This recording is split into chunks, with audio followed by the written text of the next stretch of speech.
There's fury in Pakistan. People hit by the worst monsoon floods for a generation complain the government isn't doing enough to deliver emergency supplies. Also, more delays. BP's operation to seal its ruptured Gulf of Mexico oil well might begin today, despite fresh problems after a crucial test. And the fires spread. Russia is grappling with a growing challenge, which could push up the cost of wheat around the world.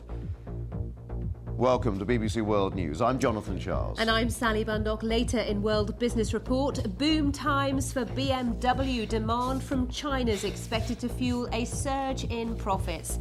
And fighting back, BlackBerry to launch a new device amid a ban in the Middle East and hot competition in the market.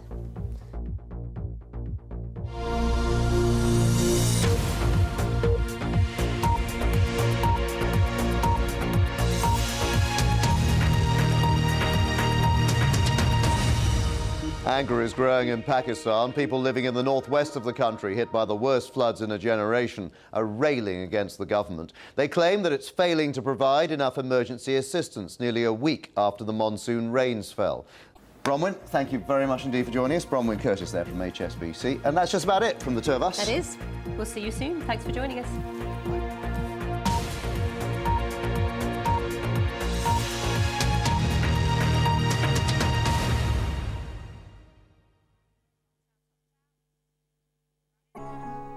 Some very embarrassing private remarks go public. US diplomacy is laid bare as WikiLeaks strikes again. Amongst the 250,000 memos revealed, Arab rulers urge America to bomb Iran. The whole notion of diplomacy is built on conversations and interactions of trust. That's the name of the game.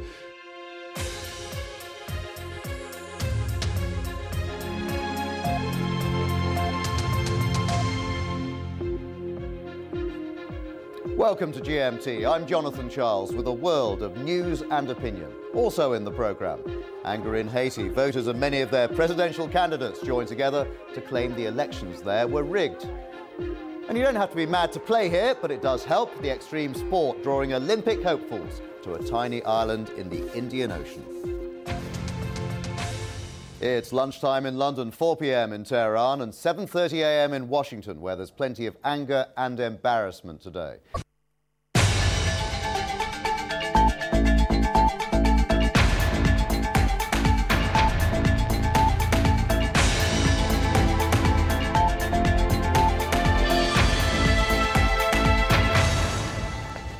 Welcome, this is Impact with a global look at the day. I'm Mishal Husain. Unrest in 4 different parts of the Middle East. We ask if a regional movement is growing. In Libya, clashes take place in Benghazi with a call for more protests tomorrow. In Bahrain, it's a 3rd day of demonstrations in the capital, Manama. Elsewhere, why encounters like this have forced Japan to temporarily suspend whaling in the Antarctic. Commemorations with a difference in North Korea as it marks Kim Jong-il's birthday, but how old is he?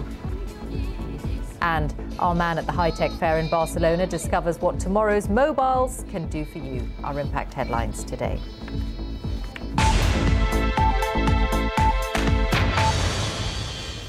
Welcome. It's a day of unrest in several different parts of the Middle East, with protesters occupying parts of the Bahraini capital Manama and clashes reported in the Libyan city of Benghazi. Meanwhile, in Yemen, there's been violence between supporters and opponents of the government for a 4th day. And in Iran, clashes took place around the funeral of a student who died on Monday.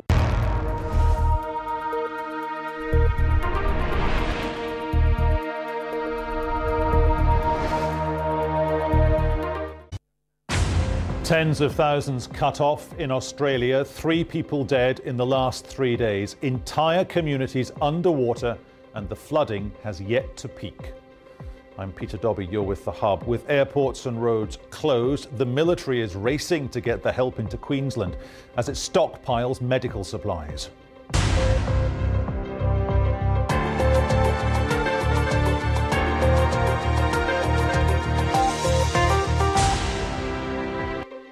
You'll find the news you need to know here at The Hub. The other headlines on this edition. Doing a deal in Ivory Coast, a delegation of African leaders is offering the incumbent president, Laurent Gbagbo, a last chance to give up power or face military force.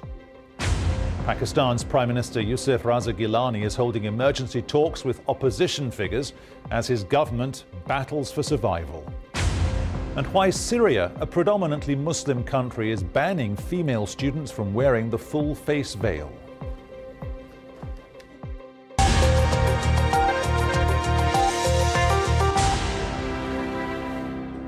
"36 hours until they peak, and the floodwaters are rising faster than anyone thought they could."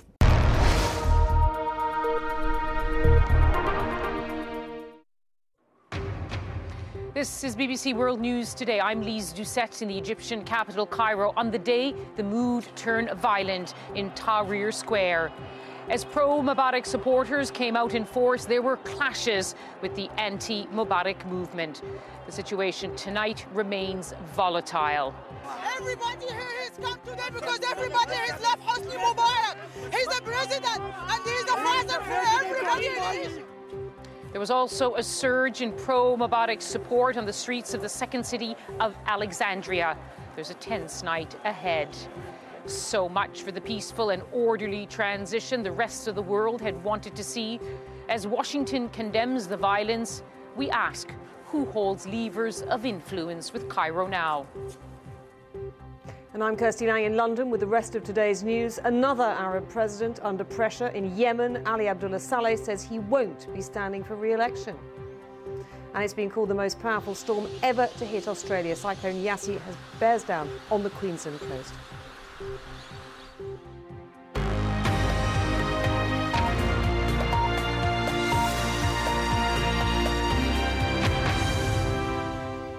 Hello and welcome. Violent clashes continue tonight in Cairo between supporters of the Egyptian president, Hosni Mubarak, and demonstrators calling on him to resign. And that's all from the programme. Next, we have the weather. But from me, Kirsty Lang, and the rest of the team, and of course our team in Egypt, it's a goodbye for the moment.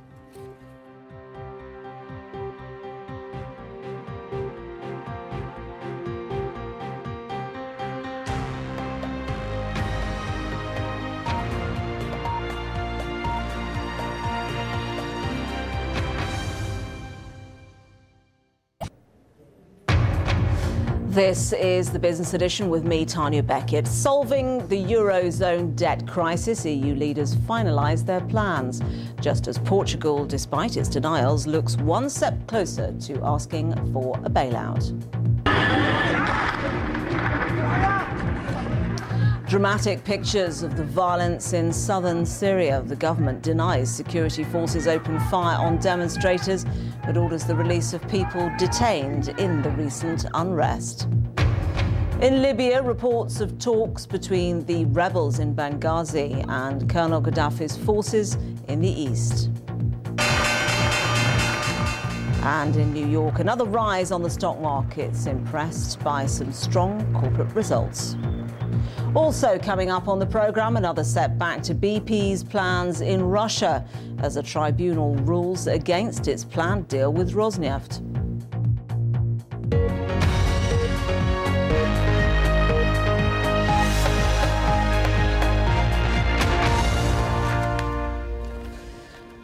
This week's Eurozone summit could not have been more timely. EU leaders are meeting to discuss how to strengthen the region's economy and prevent another sovereign debt crisis, just as Portugal appears one step closer to asking for financial aid.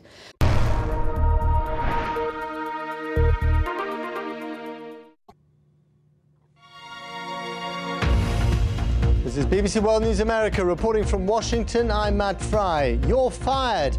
That's Barack Obama's terse message to Stanley McChrystal, who until today was his trusted commander in Afghanistan. Conduct represented in the recently published article does not meet the standard that should be set by a commanding general.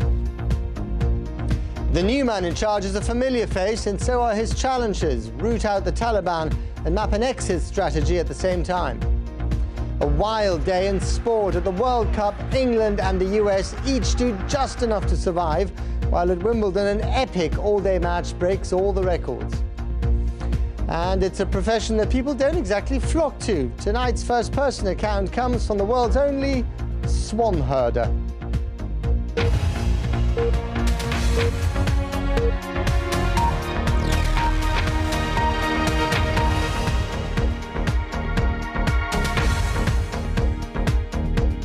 Discussion, fine. Division, I won't tolerate. The words of Barack Obama today, shortly after he fired General Stanley McChrystal as his top military commander in Afghanistan. The president said that McChrystal's derisive remarks, printed in a magazine article this week, had eroded trust and that his behavior did not meet the standards of a commanding general. It was a brutal end to a brutal 24 hours.